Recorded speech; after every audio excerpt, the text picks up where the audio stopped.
મારું નામ ચંપાબેન કાનજીભાઈ મારું છે। હું સામાજિક કાર્યકર્તા છું। મને પણ એક આગવો એવો વિચાર આવ્યો કે મારે કંઈક મારા દીકરાના લગ્નમાં કંઈક મારે અલગ કરવું છે।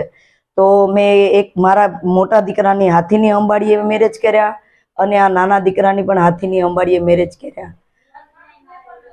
2/3/2025 રોજ કુંભાજી દેરડી ખાતે લગ્ન કરેલા।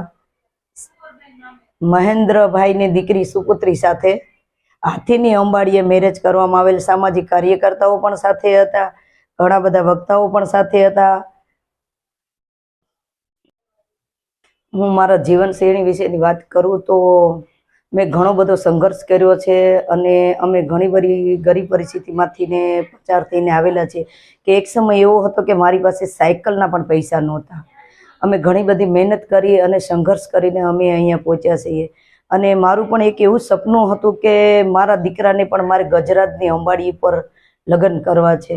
એટલે મારું સપનું પણ સાકાર થયું એક, અને મારા પરિવાર અને બધાએ મિત્ર સર્કલ અને ઘણા બધા ભાઈઓ કુટુંબ કબીલાઓ ઘણા બધાએ મને સાથ અને સહકાર આપ્યો છે। તે બદલ હું બધાનો આભાર વ્યક્ત કરું છું।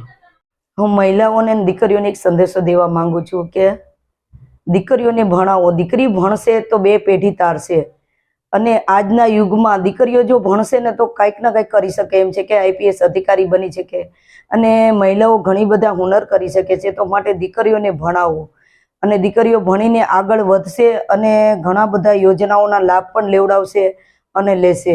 એટલે દીકરીઓને ભણાવવી અત્યારે યુગમાં જરૂરી છે। મારું નામ ચિરાગ કાનજીભાઈ છે। મેં ક્યારે વિચાર્યું નહોતું કે મારા મેરેજ હાથીની અંબાડી પર થશે, પણ મારા માતા પિતાના આશીર્વાદથી મારા મેરેજ હાથીની અંબાડી પર થયા છે। હું ખૂબ ખૂબ આભાર માનું છું મારા કુટુંબનો, મારા માતા પિતાનો તેમજ ભારતના બંધારણનો। મારું નામ ભૂમિ મારું છે। મેં આવું સપનામાં નહોતું વિચાર્યું કે મારા લગ્ન આવી રીતે હાથીની અંબાડી પર થશે। તે બદલ હું મારા સાસુ સસરા, મારા માતા પિતા, કુટુંબીજનો તેમજ સમાજ અને ભારતના સંવિધાનનો ખૂબ ખૂબ આભાર માનું છું।